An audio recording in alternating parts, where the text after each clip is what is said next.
Javier, ¿por qué novelas policíacas? ¿Por qué historia policíaca? ¿Por qué policíaco? Todos imaginamos lo policíaco y siempre queremos así el gran caso de descubrir quién es el asesino y todos nos encanta esas pistas. ¿Eso es lo que te gusta? Sí, me crié leyendo ese tipo de novelas. Las novelas del Séptimo Círculo, que era una colección de policial de enigma dirigida por Borges y Bioy Casares, y novela negra de Estados Unidos, estilo Dashiell Hammett o Raymond Chandler. Y luego, cuando trabajé como periodista desde muy joven y empecé a hacer periodismo de nota roja también, y descubrí que era un poco parecido a lo que había leído en las novelas. O sea, el mundo real es parecido a eso, ¿no? Los personajes, digo, los fiscales, los policías, los ladrones. Y dime algo, todo es muy real. ¿Por qué, si te gusta lo real, por qué de repente irse a investigar crímenes de hace 100 años? Porque también son reales, porque para mí el crimen tiene que servir para contar algo más. No solo la historia precisa de un asesinato, sino que ese asesinato debería hablarnos de algo de nuestra sociedad o de nuestra cultura. Si no, es un cuento morboso y ya. Si además el crimen habla de algo, de otra cosa, creo que uno puede hacer un aporte cultural. Oye, cuando estás hablando de los de crimen y que te aportan algo cultural, Ajá. te tocó escribir sobre 22 crímenes que sucedieron en la primera colonia judía en Argentina, que eso es famoso, que es la de Moisheville, la de Moisésville, digo, Sí. en yiddish es Moisheville, se hablaba yiddish en esa colonia, entonces, Claro. la colonia de Moshe. Ajá. ¿Qué descubriste? ¿Qué hay de interesante, además de los asesinatos, dentro de toda esta colonia judía, que además era la primera colonia fuera de Israel, donde los judíos eran agrícolas? Exacto. Y era muy parecida A a... la resurrección. Claro. Lo que descubrí es cómo los judíos fueron forjando una nueva identidad, no diría argentina, sino americana, donde fueron recuperando estos valores por los que ellos luchaban, que era la vida fuera de estos barrios enguetados, fuera de estos guetos primitivos europeos, de Europa del Este, la vida en contacto con la naturaleza, con el campo y la vida productiva, ¿no? Que durante tanto tiempo habían estado buscando y que les había sido negada en el Imperio zarista. Dime algo, en los crímenes de Moisésville, ¿hay que leerlo como una investigación de los crímenes, encontrar quién es el asesino, o, como tú dices, encontrar esa parte de la historia de la comunidad judía de Argentina y del mundo, porque no la podemos desligar, y además de una comunidad que se volvió una de las más importantes a nivel mundial? Sí, yo creo que debe ser leído como el retrato de el momento en el que los judíos de Rusia empiezan a irse de Rusia y empiezan a venir a América, sea Estados Unidos, sea Argentina, sea México. Todos ellos venían del mismo lugar y se iban por el mismo motivo, ¿no? Luego ese motivo se empezó a volver cada vez más grave, hasta que llega el momento del Holocausto, ¿no? Pero todo eso empieza en la década de 1860, 70 y llega en Argentina en la década de 1880, ¿no? Y me gustaría que fuera leído como un reportaje periodístico histórico sobre eso, sobre ese momento, sobre ese proceso, y que sea leído también como la contracara de la inmigración judía a Israel. O sea, la contracara es la inmigración a América, ¿no? Porque la inmigración a Israel en esa época estaba financiada por el barón de Rothschild. Exacto. Y la inmigración a América por el barón de Hirsch. Que el barón de Hirsch es el que compra las tierras de Moisésville y de otras colonias que hay en Argentina. Sí, o sea, era la competencia. De un lado Sí, tenía Rishon exacto. LeZion creando en Israel, y en otro lado la gente que quería decía, bueno, vamos casi a montar un estado judío en Argentina. Sí, Que además se habla en yiddish, ¿no? Sí. O sea, son estados diferentes. En uno se iba a hablar hebreo, en otro estaba hablando yiddish. claro. Ahora, cuando llegaron a Argentina se dieron cuenta muy rápido que no iban a poder mantenerse tan cerrados, ¿no? Desde muy temprano la comunidad judía en Argentina tuvo lazos de mucho intercambio con sus vecinos no judíos.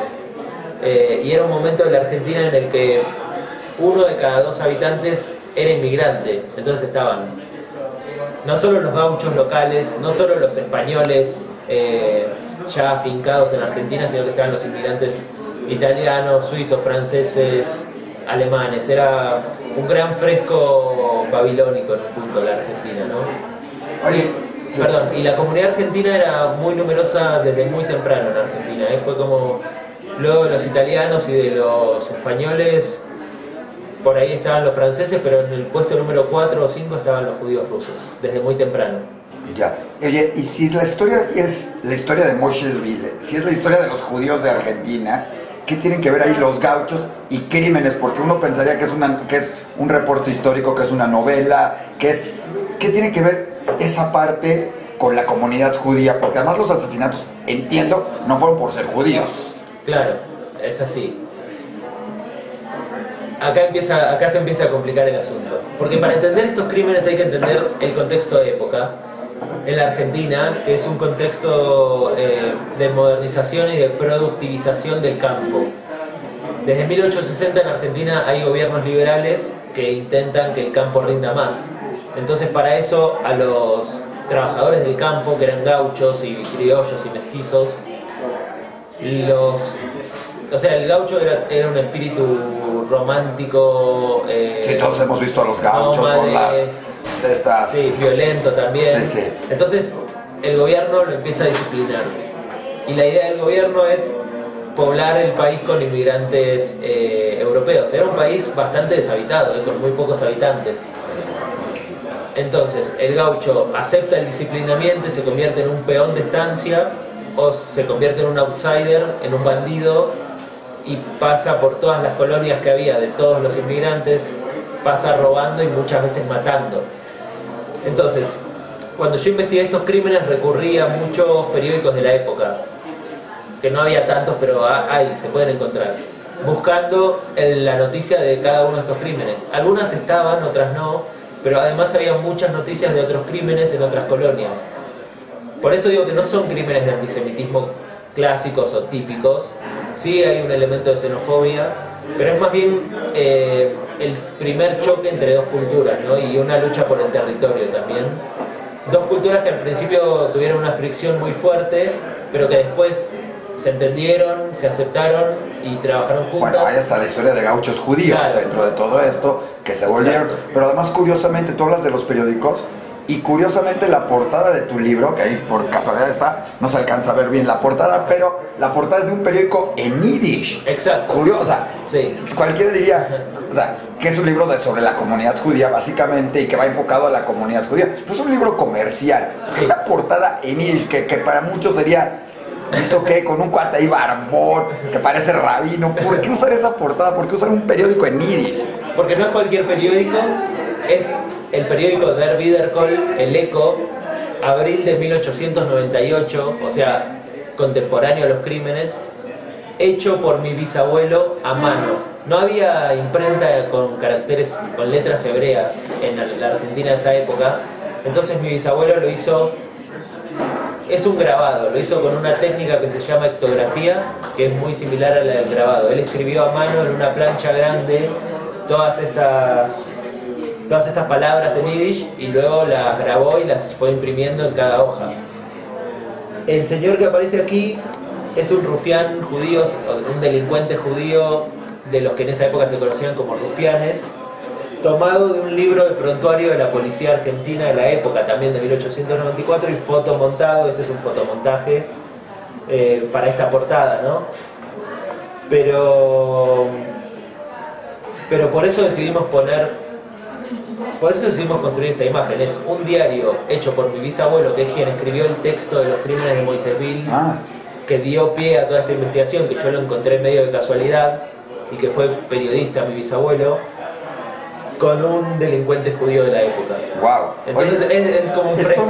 Pero además, hablar de Moshesville, dijimos, fue la primera colonia judía, pero además tiene una gran historia para lo que es hoy y lo que ha sido la comunidad judía de Argentina. Claro. ¿Cuál es la importancia? Porque igual que estás tú, nos platicabas de Berliner, nos platicas, ¿qué ha salido de ahí? ¿Cuál es el valor tan importante de Moshesville para la comunidad judía y para Argentina en especial? Okay. A Moisesville se lo ha conocido y se lo sigue conociendo como la Jerusalén de Sudamérica. La Jerusalén de Sudamérica. Es una manera muy simpática y muy generosa poderosa de llamarlo, porque en realidad hoy es un pueblo de 2.500 habitantes, ¿no? Bueno, son argentinos, cualquiera de ellas son argentinos, se tienen que construir su propio Jerusalén. Digo. Claro, pero fue la puerta de entrada a la Argentina de los judíos, Sí. y una comunidad que hoy es la número 5 a nivel mundial y que le dio muchísimo al país y que tiene una identidad muy fuerte, ¿no? Como judeo-argentina. Y en ese pequeño pueblo de 2.500 habitantes hay 3 sinagogas, hubo una más, pero hoy son 3. Bueno, claro, tiene que haber 3 sinagogas, a la que vas, a la que nunca entrarías y a la que seguramente no te van a dejar entrar. O sea, esos son un pueblo judío aunque haya un solo judío, eso es un hecho. Hay 2 bibliotecas judías. Muy corto. Está el cementerio judío más antiguo del país, de Argentina, donde están enterrados muchos de los asesinados. Para mí fue muy emocionante poder después de leer sobre ellos y de averiguar tanto, poder llegar ahí, pararme y ver sus tumbas. Son tumbas antiquísimas, son de 1890, Claro. con lápidas en hebreo, talladas a mano en piedra. Hay calles en ese pueblo con nombre como el Barón de Hirsch. O sea, uno puede encontrar la calle Barón de Hirsch y San Martín. San Martín fue un libertador, liberó Argentina, Perú y Chile, un prócer, y tiene su calle que se cruza con el Barón de Hirsch. Donde vive el Barón de Hirsch con San Martín. Exacto. Hay estatuas del Barón de Hirsch. Entonces es un pueblo que tiene una identidad muy fuerte, ¿no? Que guarda la herencia y que es un lugar donde todavía se pueden escuchar palabras en yiddish. Relacionado con esto, La gente alrededor aprendió yiddish en algún momento. O sea, exacto. debe ser muy curioso porque ahí sabemos, por ejemplo, en Nueva York, ¿sí? Claro. Además, conocemos a alguien que llegó a muy alto nivel en Estados Unidos, jefe de Estado, que hablaba yiddish sin Claro. tener que serlo. Claro. Sucedió lo mismo en Mosesville, en esto, que la gente alrededor supiera yiddish para entender lo que... Sin duda, pero mira, hoy quedan muy pocos judíos ahí porque los judíos llegaron ahí para trabajar la tierra y los hijos de ellos se fueron a estudiar a las ciudades grandes. Claro, como sucedió en muchos lados del mundo. Entonces, la población judía de Moisésville hoy es del 10%, pero mucha de la gente que es hija de gente que trabajó, o sea, hoy quedan los descendientes, ¿no? Pero el yiddish se sigue hablando entre judíos y entre no judíos.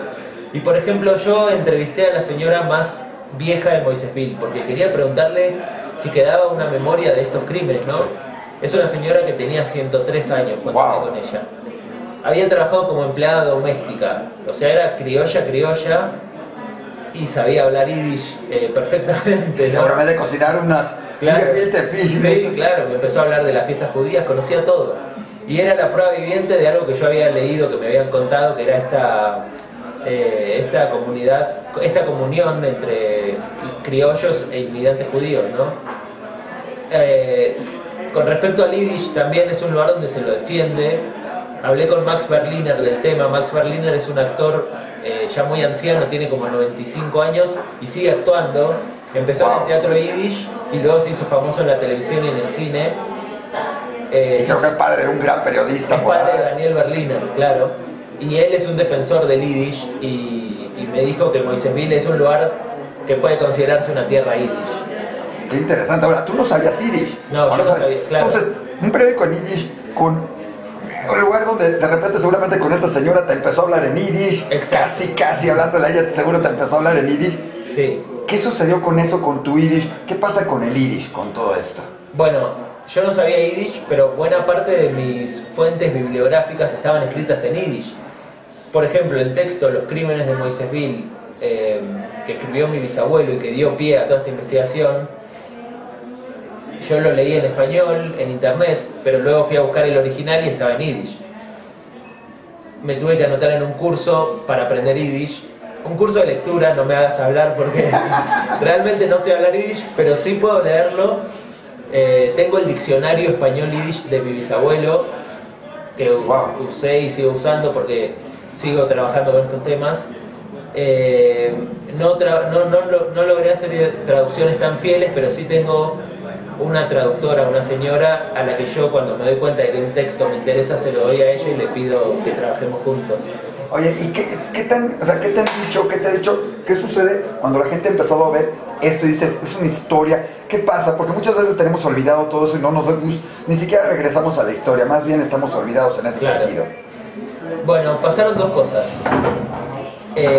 Primero, el libro funcionó muy bien, tuvo 3 ediciones en Argentina porque hubo un boca a boca muy grande, porque mucha gente no era descendiente de colonos judíos, no de Moisésville y no de colonos asesinados, pero de alguna manera la historia de las colonias judías, que hay más de 20 en Argentina, es casi siempre la misma, ¿no?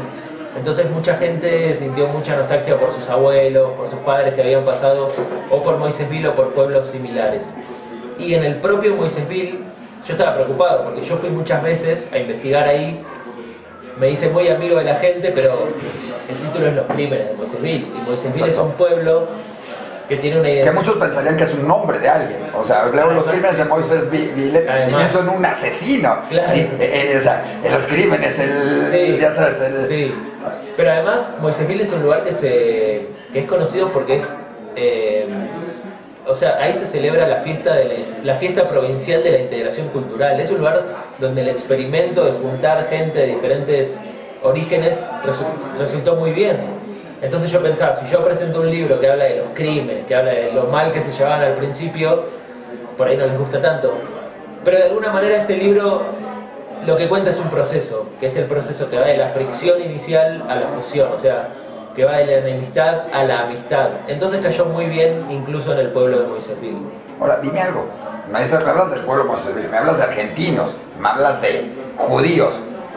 Perdón, ¿quién tiene que leer el libro? ¿Por qué en México les va, o sea, en México o en otros lados les llama la atención? Digo, seguramente a la comunidad judía le puede llamar la atención, no sé, pero ¿qué es lo que trae el libro? ¿Por qué es la parte interesante dentro de toda esta investigación que nos debe llamar la atención, que nos debe dejar a cada uno que lo leamos? Porque, como te decía antes, está el proceso ese, ¿no? O sea, yo traté de que la historia, que es muy precisa, que está contada aquí, pueda leerse también como algo más universal, que es el encuentro de dos culturas. O sea, ¿qué pasa cuando vivimos en un lugar y llega otro? ¿O qué pasa cuando nosotros nos vamos a vivir a otro lugar?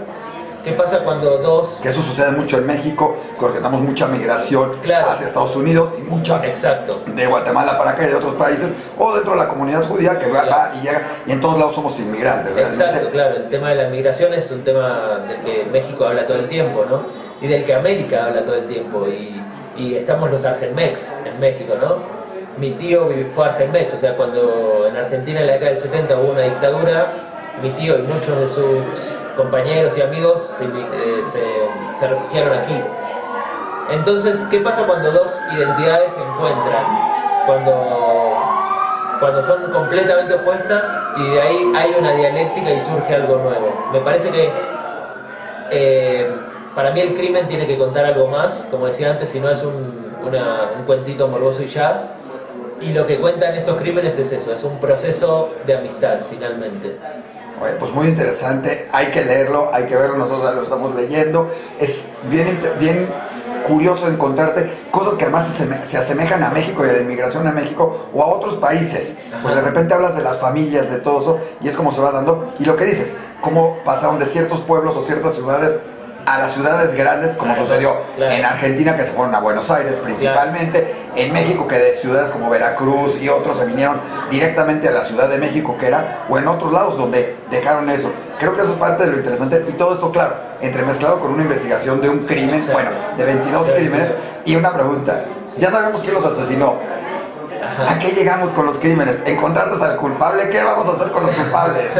Lo que hay es un enigma literario. No tanto un enigma criminal, porque eran, como te digo, eran gauchos que pasaban, robaban, mataban, pero el enigma es ¿por qué mi bisabuelo eligió escribir un texto sobre estos homicidios 50 años después? Porque los homicidios ocurren en 1890, en esa década. El texto de mi bisabuelo se publica en 1947, yo lo rescato en 2009, pero ¿por qué mi bisabuelo ya viejo elige recordar esos crímenes? Y ese es el enigma, ¿no? ¿Y eso lo vamos a encontrar en el libro? Sí, claro, al final, hay que leerlo entero. Hasta el final, no se lo pierdan, por favor. Gracias.